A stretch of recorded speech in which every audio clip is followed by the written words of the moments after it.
ആശാ വർക്കർമാരുടെ രാപകൽ സമരം സമാപന മഹാറാലി ഇപ്പോൾ സെക്രട്ടേറിയറ്റിലേക്ക് എത്തിയിരിക്കുന്നു. റാലി സെക്രട്ടേറിയറ്റിലേക്ക് പോകുന്നതിന്റെ ദൃശ്യങ്ങൾ നമുക്ക് കാണാം. സെക്രട്ടേറിയറ്റ് പടിക്കൽ ഇപ്പോൾ ഈ റാലി എത്തിയിട്ടുണ്ട്.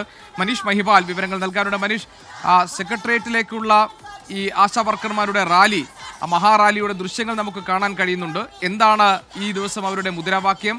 അത് അവരുടെ സമാപന മഹാറാലിയാണല്ലോ ഇപ്പോൾ നടക്കുന്നത്. വിവരങ്ങൾ എന്തൊക്കെയാണ്?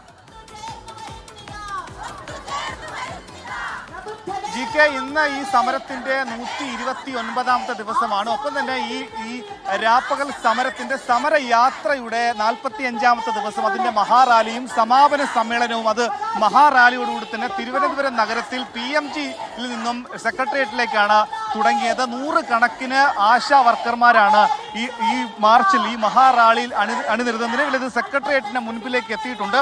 സർക്കാർ പക്ഷേ ഇന്ന് ബദലായി ഇന്നൊരു ഓൺലൈൻ പരിശീലന ക്ലാസ് വെച്ചതാണ് ഏറെ വിവാദമായത്. ഇന്ന് പകൽ 10:30 മുതൽ 12:30 വരെ 14 ജില്ലകളിലും 2 സെക്ഷനുകളിലായി ആശാ വർക്കർമാർ ഈ മീറ്റിംഗിൽ, ഈ ഓൺലൈൻ പരിശീലന ക്ലാസ്സിൽ പങ്കെടുക്കണമെന്ന നിർദ്ദേശം NHM നൽകിയത് വിവാദമായിരുന്നു. നേരത്തെ മാർച്ച് മാസത്തിലും സെക്രട്ടേറിയറ്റ് പടിക്കൽ ആശാ വർക്കർമാർ ഒരു ഉപരോധം സംഘടിപ്പിച്ച സമയത്തും ഇതേ രീതിയിൽ NHM ഒരു പരിശീലന ഓൺലൈൻ ക്ലാസ് സംഘടിപ്പിച്ചെങ്കിലും ആശാ വർക്കർമാർ അതിനോട് സഹകരിച്ചിരുന്നില്ല.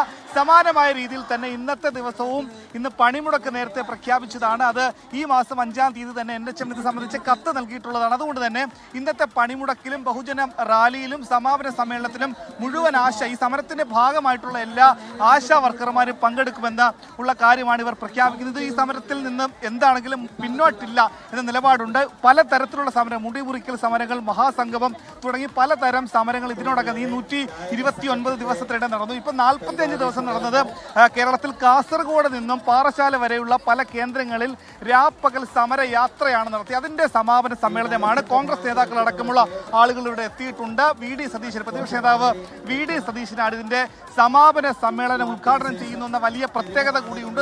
നിലമ്പൂർ ഉപതെരഞ്ഞെടുപ്പിന്റെ ഘട്ടത്തിൽ ആശാ സമരം ഒരു രാഷ്ട്രീയ ആയുധമാക്കി കോൺഗ്രസ് മാറ്റുകയാണെന്നുള്ള വലിയ വിമർശനം ഇതിനിടയിൽ ഉയരുന്നുണ്ടെങ്കിൽ കൂടി ഈ ആശാ വർക്കർമാരുടെ സമരത്തോട് സർക്കാർ കാണിക്കുന്ന വിമുഖത ഇതിനോടകം തന്നെ വലിയ ചർച്ചാ വിഷയമായിട്ട് ഇനി ആശാ വർക്കർമാർ ഒരു ചർച്ചയില്ല, അല്ലെങ്കിൽ ഈ സംഘടനയുമായി ഒരു ചർച്ചയില്ല എന്ന നിലപാട് നേരത്തെ തന്നെ മുഖ്യമന്ത്രി സ്വീകരിച്ചിരുന്നു. പക്ഷേ ഇതിനോടകം തന്നെ വലിയ വിവാദങ്ങളും സർക്കാരിനെതിരായ പ്രതിപക്ഷ സമരങ്ങളെക്കാൾ വലിയ രാഷ്ട്രീയ കോളിളക്കം സൃഷ്ടിക്കാൻ ഈ ആശാ വർക്കർമാരുടെ സമരത്തിന് സാധിച്ചു എന്നത് ഏറെ ശ്രദ്ധേയമായ കാര്യമാണ്.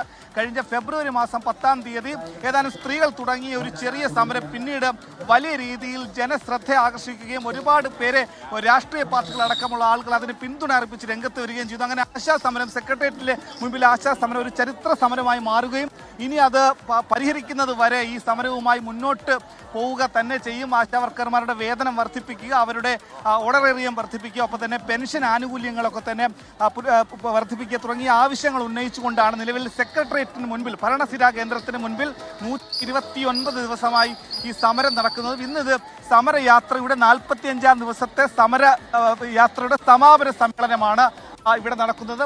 പ്രതിപക്ഷ നേതാവ് VD സതീശൻ അല്പസമയത്തിനകത്ത് തന്നെ ഇവിടെ എത്തി ഈ സമാപന സമ്മേളനം